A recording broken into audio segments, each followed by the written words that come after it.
Dear Journal, I'm thinking of becoming a bounty hunter. I know, that really doesn't match with my only use awesome inborn human powers for good resolution. Bounty hunters can be good though, right? And, I mean, he doesn't technically have a bounty, so does that just make me a hunter? No. That has bad connotations out here. I think I can understand how Xenos feel when they are confronted with a human, because I had no clue what to do, and I was scared. Not so much for myself, although from the fact that this person had been able to kick my lava scimitar out of my hand, I guess I should have been. But I was more terrified for my friends. I was lucky Manthiel had the attachments to his Hulk suit, which made it vacuum-worthy, because I didn't know if this human had a Corti implant. Until I knew the answer to that question, I felt much better with Manny having his own personal supply of oxygen. But what was I going to do with Player 2 here? I couldn't take them back to Mama and friends, not only because of the Corti implant question, but because they were standing amidst carnage that really only this human could have wrought, and I didn't feel like introducing him to the Blue Giraffe family considering his apparent dislike of aliens. So the question remains, what to do with him? So, what do we do with him? Manny asked, which is why I knew the question still remained. Up until that point, I'd hoped he'd know what to do. This isn't exactly something I've encountered before, I replied, and I have a habit of screwing stuff up when I'm not used to it. Manny paused before saying what both of us were nervous to suggest.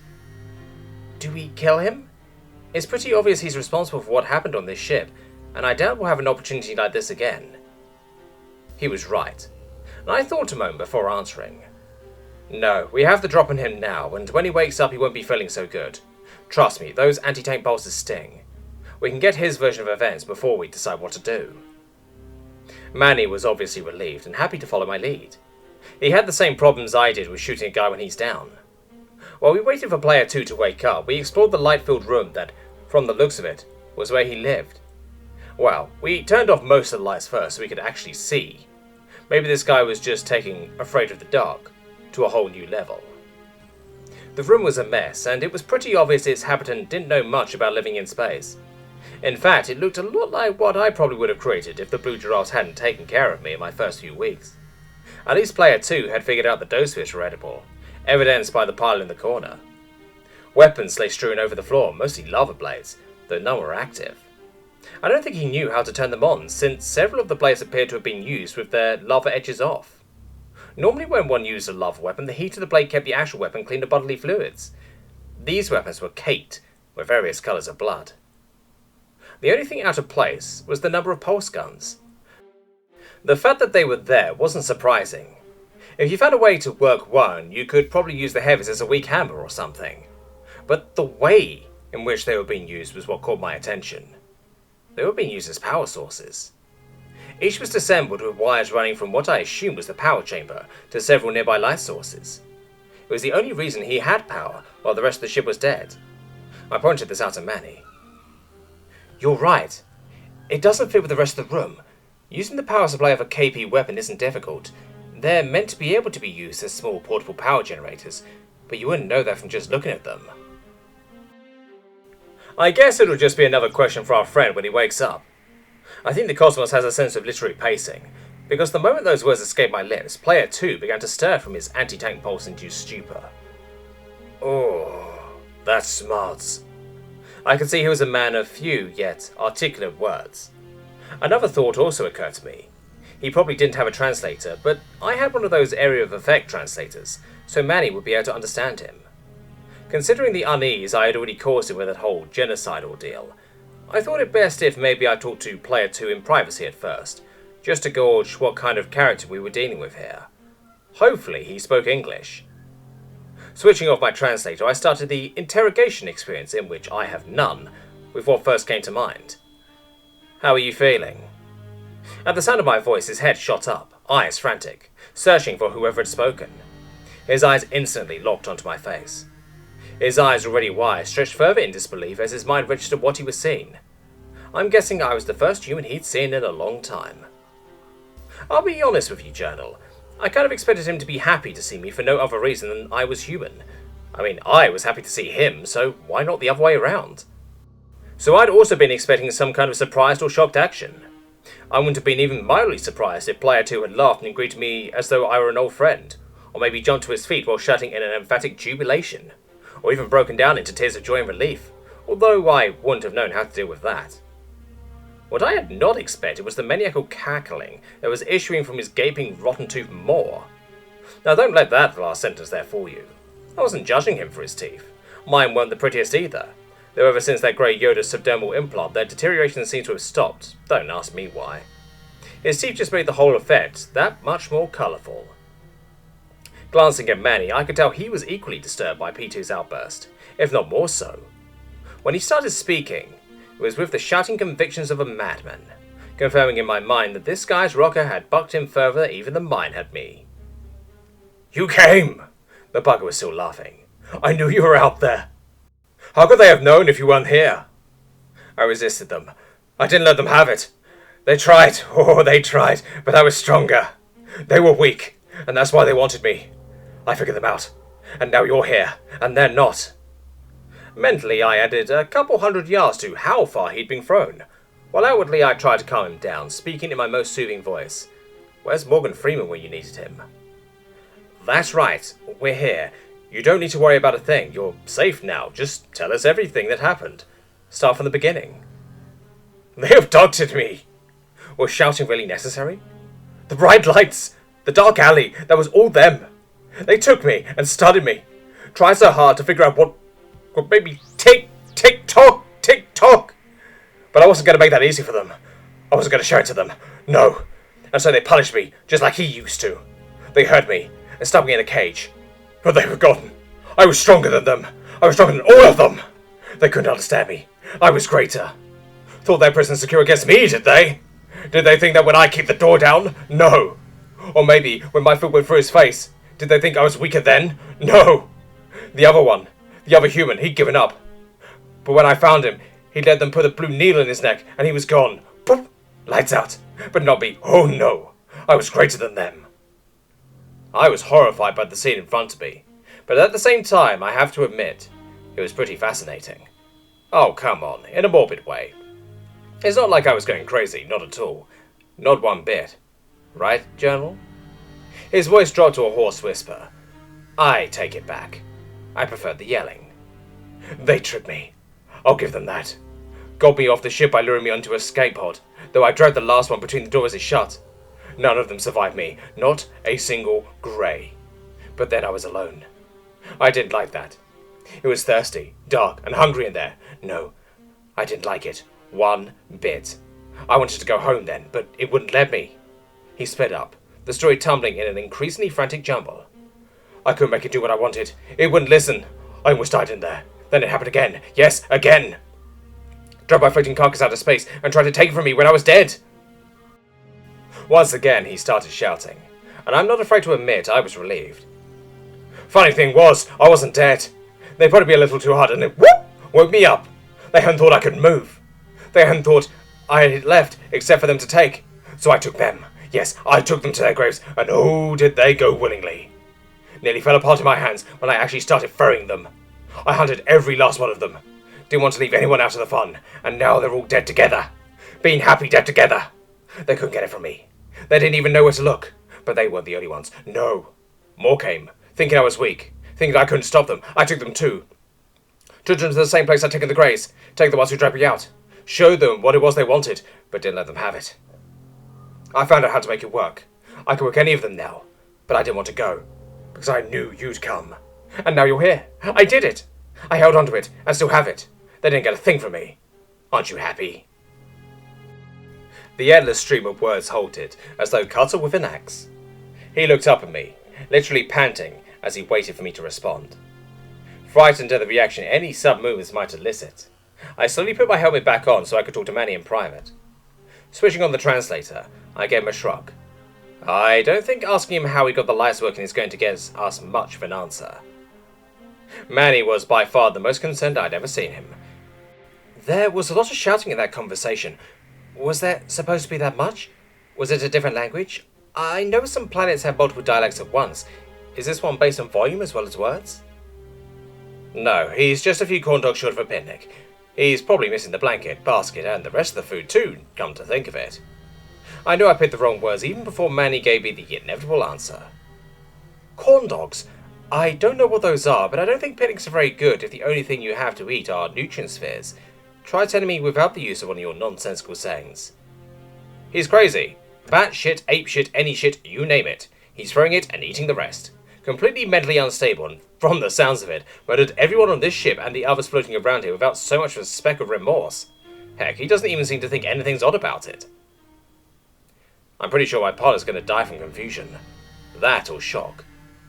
But how? I've actually seen a mentally challenged person before. Their head had been grazed by a kinetic pulse, taking some of their brain with it, but the medic had been right next to him when it happened. Somehow he didn't die, but when he regained consciousness he wasn't himself anymore. Something important was missing, and he spent all his time awake, drooling and yelling at nothing. I've heard stories of others, but they all suffered similar freak accidents. This man's head looks perfectly normal. Well, I only have yours to go off of, but the basics look the same. How could something have damaged his brain without leaving any sign of it? He could have suffered a concussion, but I've never heard of a concussion doing this. I think he just snapped from the pressure. I didn't wait for Manfield to ask. I could already see he didn't catch my meaning. He lost his sanity due to too much stress. His brain couldn't handle the shock of being abducted by aliens and experimented on, so it stopped working properly. I think I've seen his look of incredulity more than I have his normal expression. That can happen to your kind? My face joined his in the incredulous boat. That can't happen to yours? No, not just a Yrrol. I've never heard of any species that has that problem. You're telling me that your mind can suddenly just stop working properly? Well, it usually takes an inordinate amount of strain to do something like that, but yeah, everyone has a breaking point. Look, I think we've lost our focus again. We need to decide what to do here. We've got the Mad Hatter's serial-killing brother here, and I looked at the subject of our conversation, and he was silenced by the difference. The look of eager anticipation was gone, replaced by suspicion so strong it almost made me paranoid. "Who's that?" he asked, once again in that horrible whisper, gesturing to Manny, whose face was concealed behind the helmet. I took mine off again to talk to him. "Oh, him? Oh, he's, I don't come up with good excuses under pressure. My robot. Yes, he's my robot, here to help me protect it." The guy was crazy, okay. It didn't need to be a good excuse. Problem was, he didn't look very appeased by my explanation. If anything, he looked even more suspicious than before, which I hadn't known was possible. "I've seen robots, though. Oh yes, I've seen them. They have lights. They look different. If that was a robot, it would tell Will Robinson he was in danger." "Really?" "You're lying to me. You said you were here to help me protect it. I protected it. Why'd you want it? Why are you lying to me? You thought you were clever, didn't you? You think you're stronger than me. You thought talking to me would make me trust you.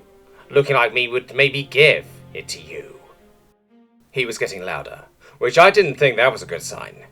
He was obviously dangerous. Whatever else wasn't working in his dream box, his hand-to-hand combat skills were at peak efficiency, which sends even more evidence to my hypothesis that whatever's in charge of the universe hates me. So I, being the kind of guy I am with such a winning personality, tried to calm him down. Whoa there, man. Take it easy. It's going to be fine. No one's going to take it from you, whatever it is, and we really are here to take you home. That was going to be tricky. Frankly, I still didn't feel good killing this guy. If he'd been in charge of his faculties and he'd done it maliciously, I'd have done it in a second. But even though he was probably the closest embodiment to a mad dog I'd ever seen, I never felt right putting dogs down, even if it was technically for the best. Don't ask me what my plan was, because I honestly didn't have one. There might have been some half-formed, hardly considered misting of an idea somewhere in my head that involved taking him back to Earth and handing him over to someone legally qualified to deal with him. But there was so much wrong with it, even I could see that right from the start. P2 took the decision out of my hands, though, by jump attacking me. I actually felt kind of betrayed, being on the receiving end of my only and most effective offensive move, but my degree of caring was somewhat diminished by the slightly less than gentle touch of his hands around my neck. Maybe I should have kept my helmet on. Manny, coming to the rescue for the second time that day, threw the psycho off me, following it up with another anti-tank pulse. The suit was only about as strong as a roided-out jock, though, and there wasn't enough time between the throwing, aiming, and Manny's slow reflexes to hit P2. He rolled away from the shot, jumped to his feet, and threw himself in the room. Picking up my fusion blades from where I had dropped them, I followed Manny in pursuit. After the brightness of the lair, the light of the stars through the windows didn't seem like much, and I stumbled around for a little bit. I can tell you right now that running after humans is a real pain. They're really fast, and it's hard to catch them, and gosh darn it, I had almost started thinking that I was actually in shape. P2 disillusioned me mercilessly. Heck, Manny showed me up, and soon I was following the steadily decreasing sounds of the Hulk suit's footfalls. By the time the only sound I could hear was my pathetically heavy breathing, I was starting to wish I picked on my helmet as well, so I could ask Manny where he was. Instead, I just slowed down to a walk, hardly faster than the crawl, and waited for something new to develop. I had no idea where I was. Maybe Manny's oh-so-fancy suit had a tracking system with which he could find me. Apparently it did, because he found me several minutes later, just to add insult to injury. He was still running. Where did you go? I don't think my ego, which had become perhaps a tad overinflated since I got out here, could survive the truth. I tripped, and by the time I got back up, you were gone. Did you catch him? Where is he? He led me to a small flight deck and got into an extended flight shuttle. I was too far behind to try and take it down with the suit's plasma cannon, and he hit FDL as soon as he was clear. He can operate a shuttle? Evidently. How? Manny gave me a look.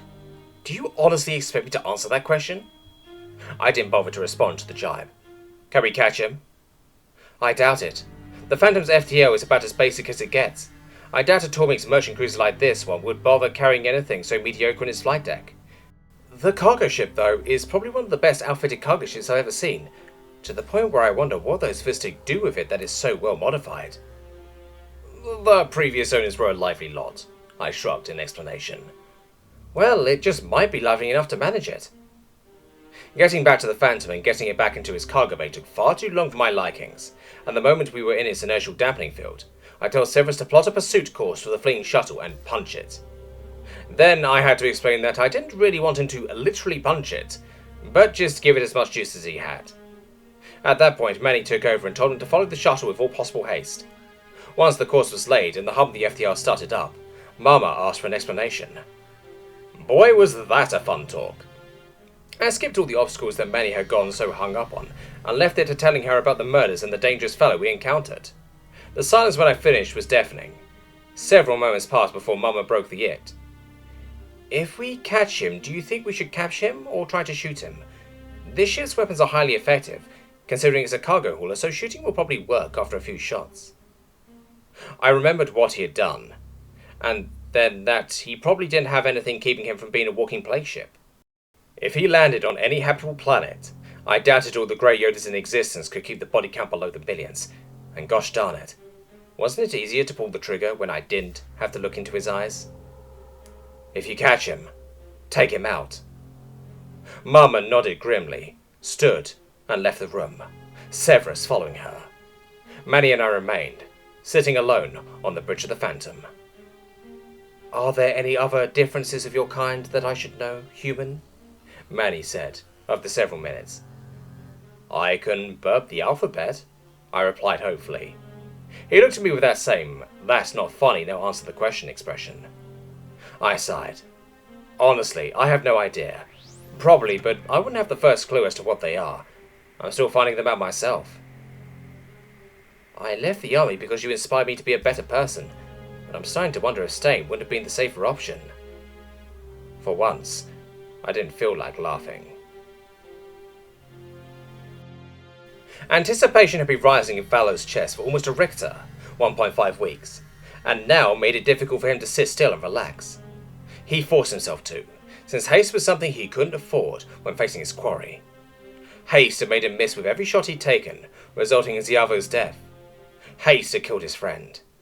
He needed to be calm, collected, and efficient when he struck.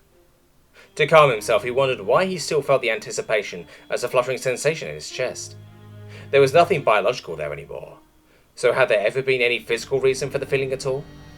Had it all been in his head? Idle thoughts for idle times. The idle times quickly ended as the comm lit up, notifying him of approaching vessels. They were still far off, only having just entered his newly acquired ship's long-range sensors. As comfortable as it was, his vessel still left something to be desired. He He had picked it for his speed, it being able to traverse the trading route in half the time it would take the cargo ship he pursued.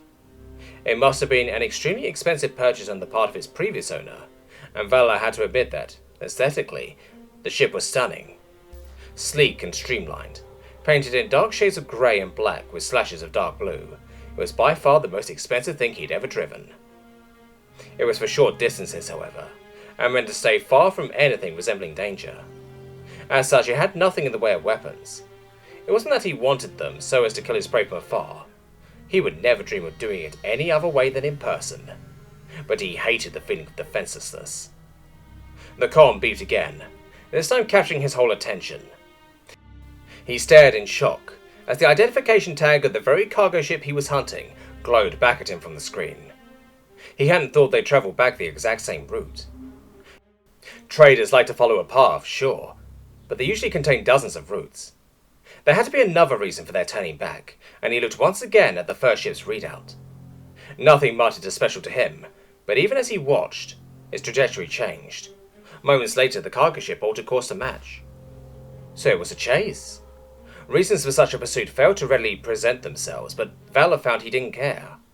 It was on one of those ships, and so he would follow. He was happy with his choice of ships now.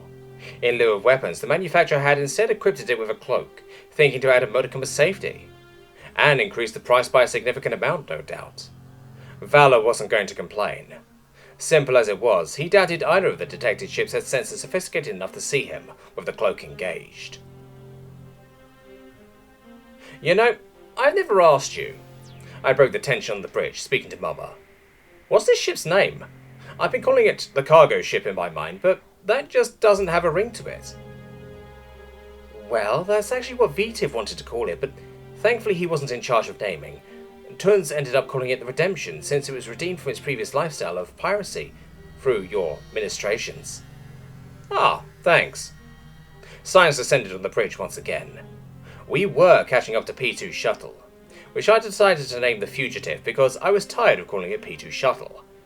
The Redemption's FTL outclassed the Fugitives, but by perhaps the smallest margin possible, so we were catching up, but at such an unbearably slow pace that he had been able to pick where we would catch him, which was why we were currently heading right into an asteroid field. Everyone was tense, but I was nearly beside myself with anticipation. I'd heard we were heading for the asteroid field nearly a half an hour ago, and ever since I'd been quietly biding my time, waiting for the most opportune moment to execute my plan. I waited another full 5 minutes until Severus dropped the Redemption out of FTL at the asteroid field the Fugitive had just entered. His final words were, "Follow it in."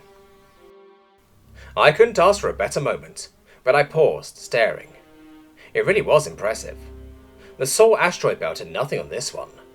This star didn't have planets, only misshapen lumps of rock and minerals smashing into each other at odd intervals.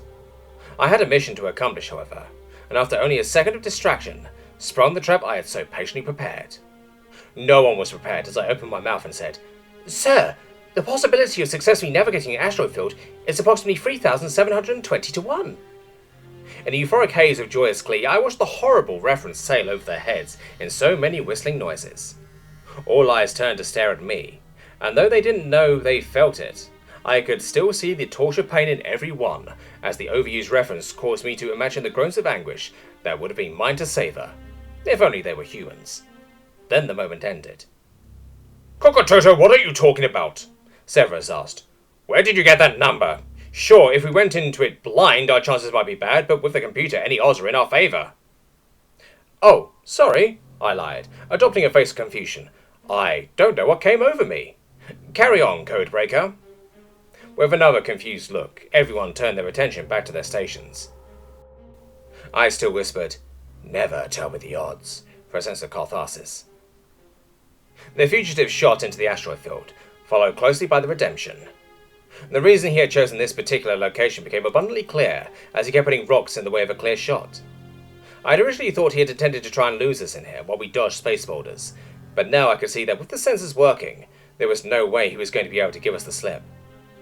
Which then started me wondering, how was he going to try to get rid of us? His shuttle didn't have weapons. Mama had told me that a while ago. Sorry, I'm just telling you now, Journal. So we had to know that eventually he would make a mistake and we'd take the shot. Maybe he came here knowing he was useless. Maybe I'm giving too much credit to the patient of an insane asylum. Tuns, he's turned around and is heading for us, Kongai said, breaking my internal dialogue. Severus looked confused, which worried me. I was confused too, but I can still make decisions while in a state of non-understanding. I didn't trust Severus to be possessed with the same ability. Kongai spoke up again. Scratch that, he's not just heading for us, he's a head-on collision course. He's basically lined the shot up for us by himself. The words collision course told me everything I needed to know. I interrupted Kongai's self-congratulatory sentence by shouting with everything I could muster. Shoot him! I would have said fire, but I was scared they'd think I was trying to point out an actual fire. More because of the loudness of my yell than having what I said actually register. Tactical guy who'd had his blue toe finger suspended over the button ever since we'd entered the asteroid field. Punched it. Placeholder erupted from the 4 cannons, crossing the diminishing distance in an instant and detonating against the fugitive's hull. It didn't die. I guess all ships have shields, even if they don't have weapons. I'll kick myself for not thinking about that later. But at that moment I was more aware of the fact that the fugitive, which had a rather pointy bow now that I took the nanosecond to notice, was still coming straight at the viewing screen and the bridge. In the final moments of desperation I shoved Kongai out of the way, which turned into me shoving him out of his chair and into the adjacent wall, and hit the maneuvering thrusters with everything they could handle. The ship twisted, plunging the bridge into my subjective definition of down, while spinning it into a roll to my subjective definition of clockwise. The result was that the sounds of screaming metal and protesting structural force fields emanated from somewhere back in the cargo bays, rather than directly in front of my face. Everyone on the bridge was in shock. Severus was the first to say something. He hit us! He actually full-on flew his ship right into us! He's insane! I told you so, although that decision actually made sense. Severus looked at me with the usual dumbfounded expression, but I didn't have the time to explain the reason why ramming was a pretty logical move in this P2 situation. Manny, come with me. Severus, is there a way to seal off the cargo base from the rest of the living quarters of the ship? I'd already called him that several times, and Severus responded to my nickname, just as quickly as he did to his tongue-mangling given one. Yes, of course. The thought suddenly occurred to me. Are you able to jettison the cargo bays themselves? On cargo bays licensed to carry hazardous material, yes, but this one isn't, so no. Of course not. That would have been too easy.